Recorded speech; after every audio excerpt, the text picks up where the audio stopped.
Okay, this video I want to talk about the Abloy Classic and making your own pick for the Abloy Classic. It's rear tensioning, so you have to tension on the rear disc back there, and you need to manipulate the discs with something like this. I made this out of a roll pin. This is 1/4 inch. It's available in the United States pretty easily. The actual outside diameter is over 1/4 of an inch. Let's take a look. It's about 6.4 millimeters, or actually, depending on where you measure it, 6.5, 6.4. It does come out to 1/4 inch, at least on these cheap calipers. Anyway, that is slightly larger diameter than the the circle for the Abloy discs. That circle is just under 6.2 millimeters. So in making the picking head, the disc manipulator, what I did is I first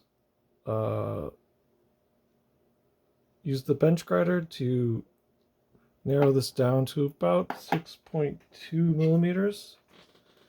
And that'll give you a good starting dimension. Yeah, it's 6.1, 6.2. Because you want this radius here to match exactly the radius of the holes in the disc. And it's actually a little smaller. That's because I've got this. It's not exactly a semicircle. Slightly smaller than a semicircle. But you do want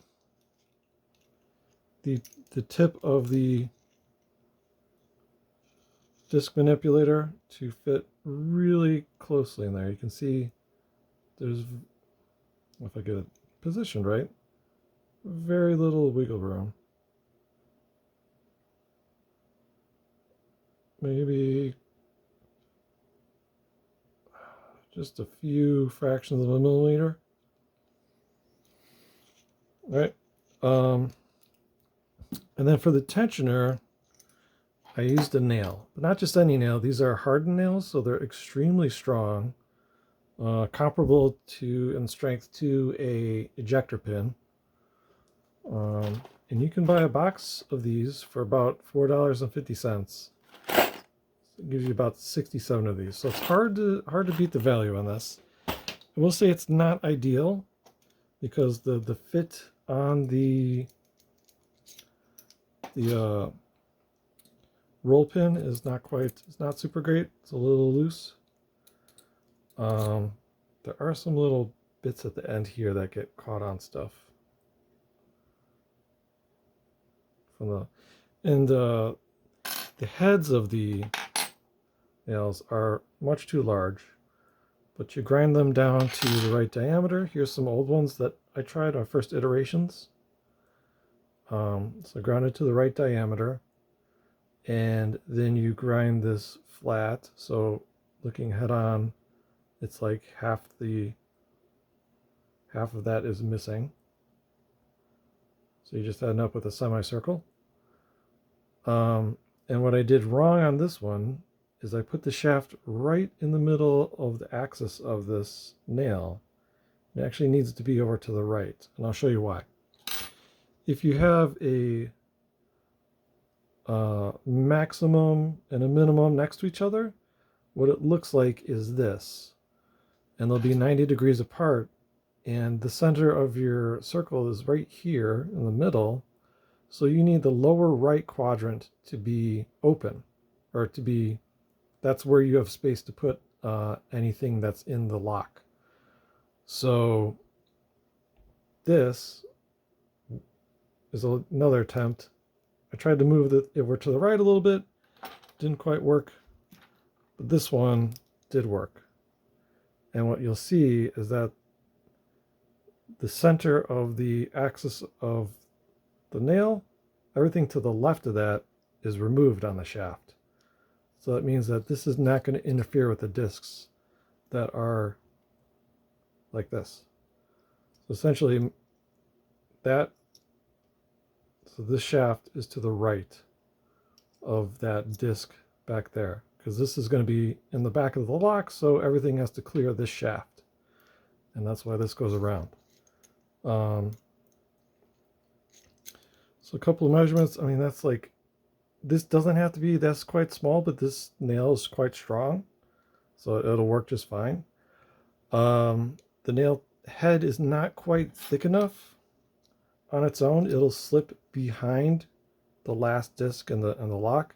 So what I did is I took another failed attempt and I glued it on top with JB Weld.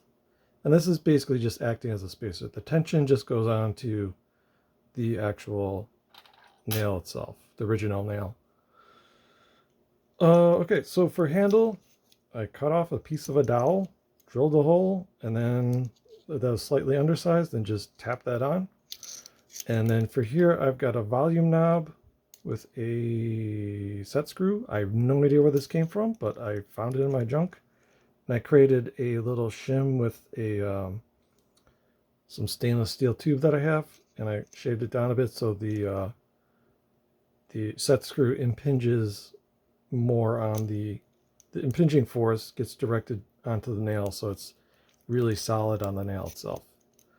And then I have another video of where I'm actually picking this, using this. I had different handles at the time, but it works, and I was able to successfully open the Abloy. Let's talk about what tools I use to shape. Mostly I use the bench grinder to get it to the approximate shape. But then I found that using this Dremel wheel worked really well too. You can use it like this to create a straight line, or this, but you won't get in those corners very nicely. What I have here is a diamond coated shaping / cutting disc. It's super thin, and that you spin up and you can use the edge of it, and you can really get into some nice sharp corners, and you can knock off the corners here. So knock off those corners, knock off those rounded edges, and make a nice sharp corner. You can also use it to do some gentle shaping. You can shape it just with the edge like this, just going back and forth, like that and like that, and that'll give you some really fine control over shaping. I didn't really use a file, mostly just the Dremel. This tool, you could do it all with just this, but it would be slow. The bench grinder got rid of the vast majority of the material. You gotta make sure you don't overheat this, because it will lose its temper. So you'll want to do, grind, dip, grind, dip in a container of water, nice cool water. Grind, dip, to make sure that you're not overheating the metal. And then as for work holding, same thing with the roll pin. I ground the majority out with the bench grinder, and then a lot of the other work was done with this to get in there and grind a little bit more. And then the finished grinding, once it got down to pretty small, I used the diamond shaper to get in there real close. Real close. It would shave just fractions of a millimeter off, every few seconds. And I could get in there and just shape it very closely. This needs to be thin enough to get between the disc stacks. So let me get a measurement on this. So these calipers are manual, but they're far more accurate. So I'd go in there and I would check every so often. And right about there, I'm at point. You can see the vernier scale right at about 0.5 millimeters. So it's not quite 0.6. And that's plenty thin enough to get between the disc stacks. And try to make it as even as possible. And also, good thing to do is to leave these ends extra long. And then at the very end of shaping this, you'll shave those ends down so it just barely fits into a disc. So you want it to be just barely fitting. So while you're doing all the shaping, you leave these two ends long. And you also want to make sure that you keep the shaft, this part of the shaft, in symmetrical between these two sides. So it goes right in the middle. You can eyeball all this. Just, go slow, take your time. This was my third attempt on the actual manipulator, and I got, kind of hasty. So this was actually the fifth attempt on the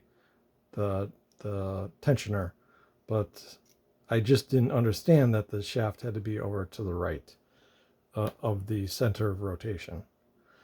One other cool tip is to use, if you have an old drill lying around, you can undo the chuck.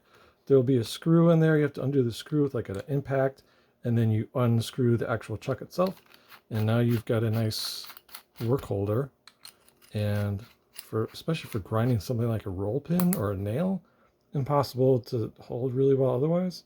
But now you can, boom, put this on the bench grinder, and you get in there and you grind it, dip, grind, dip. Bench grinder, I would say, is pretty much essential if you're going to do this, unless you have immense patience. Anyway, so that is my Abloy Classic pick. Thanks for watching.